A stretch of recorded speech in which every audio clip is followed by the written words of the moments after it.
What's up, y'all? Welcome back. Today is me, Typemal here with another video, another day, another dollar. Let's get paid. But today I want to talk about the correlation between the book of Genesis and, more importantly, the part where the snake comes in and how that correlates to creating something or producing something or making something from scratch. But in my case, content creation. I feel like whenever I get a good video idea, I just know it's blessed by God, like God gave it to me. And oftentimes, whenever I get those ones that are like really, really good video ideas, my first reaction will be like wow, what? Like it'll hit me like a truck because it's such a good thing because I know it's from God. And I feel like oftentimes in that process of creating something or producing something, we all have that one moment of doubt. You know what I'm saying? I feel like doubt will creep in almost very sneakingly. It'll creep in and kind of intrude the piece you had. I think that's the same thing of how for the original flourishment of the humans of Adam and Eve that God had planned for, the snake came in and kind of ruined that. And if it's the same thing when it comes to this content creation, I look at it like it's very contradictory because how can I be the first second I get this thought, I'm like, wow, I gotta do this right now. I'm gonna do it. It's gonna be fire. But then I'm working on it more and more, and that doubt creeps in. And then my second thought is, will it be good? Will I even make a good product? Will anybody even watch this?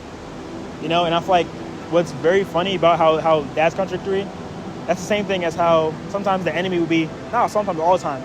The enemy is very contradictory to what God says. Oftentimes, God says to do one thing, the enemy says to do the opposite. You know what I'm saying? If you feel like you're doing good when you're with the enemy, y'all honestly look, you're doing bad. Another point of why I'm saying that's contradictory and why that works in this scenario is that, for example, there's a saying I've heard that lust rushes and love waits. And obviously, God is the God of love. While it's the same thing, oftentimes, just like in a movie I watched recently, I won't say the name in case you haven't seen it, but just like in a movie I watched recently, one takeaway I had was that the enemy will oftentimes disguise himself. He's a trickster. You know what I'm saying? He'll trick you into thinking this is one thing when it's really not. Or a better way to put it is he'll trick you into thinking this is something familiar that is you when it's really not. What I'm saying is that oftentimes the enemy will trick you or trick us into having these thoughts of doubt that sound like us, that seem like it's me saying it, but in reality it's really not. You know what I'm saying? And that's Hello, sir? Hello. Is this recording? It's good? Yes, I don't know. It's good? Oh, okay. Do you mind checking? Thank you, sir. My fault. Do you see like a red dot here? Or is it good? You see me? Yeah, oh, yes. Thank you, sir. I appreciate it. All right. So have a nice one, sir. Sorry about that. That's fine, bro. Thank you. But like I'm saying, the enemy is a man of deceit. He's oftentimes able to deceive us, and that's how he wins against us. And I just realized that it was a great reading that I read, and I realized that was pretty cool. But what I want to read is 2 Timothy verses 2 Timothy 1:7. Yeah. And what's crazy that the reason of how I even got this verse was because one of my friends had a Bible study at campus. My friend Landon, shout out to him.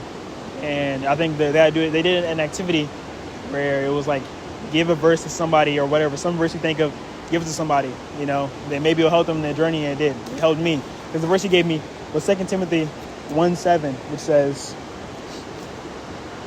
"For God has not given us a spirit of fearfulness, but one of power, love, and sound judgment." It's very short, once again, but I love that. And in regards to what I'm saying now, it definitely is a wow situation, you know, which is really beautiful. But yeah, I'm like, this episode went by faster than I thought, which is funny. But I'm happy to be here, man. Can't complain at all. But yeah, hope my glasses aren't smudged, you know. But maybe I'll take this time to talk about what this series really means to me. This title was because I realized that oftentimes, you know, just like we're all sinners, you know, oftentimes I realize that, you know, no matter how far I am from God, no matter how far I think I am from God, his love never dims. Same way for the sun. Even though it may be sunset right now, the sun is still the same proximity as it was at dusk and as it is at dawn. Same thing for God. When you're at your high and when you're at your low, he's still with you there. He's still closer than you think. You know what I'm saying? That's really why I wanted to title this Sun Gazing with the Son of Man. I feel like another point of that realization is that, you know, I also wanted to further that God really is the light of my life. Just like how the sun is the light of my days. If I didn't have the sun, then we would be living in darkness. Same thing for God. If I didn't have God, I'd be living in darkness. I'd be living in sin. You know, I'd be living maybe comfortably in my sin.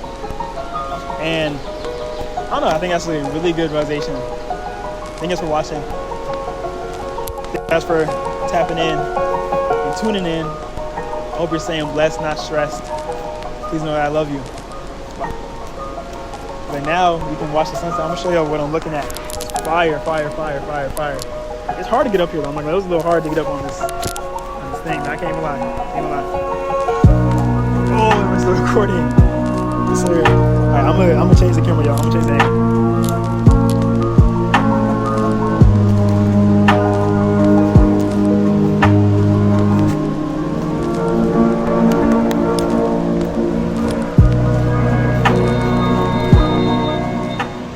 So, yeah, as you can see, it's pretty beautiful.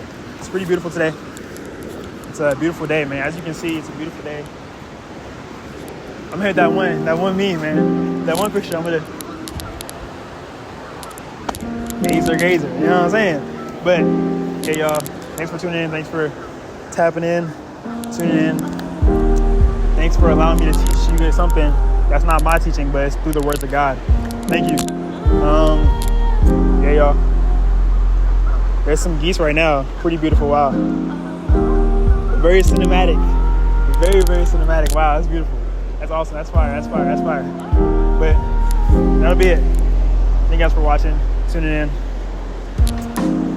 Yeah, thanks. Appreciate it. So I hope you're staying blessed, not stressed. Thank you for trying your best. Please continue to try your best. And please know that I love you so very much. Bye.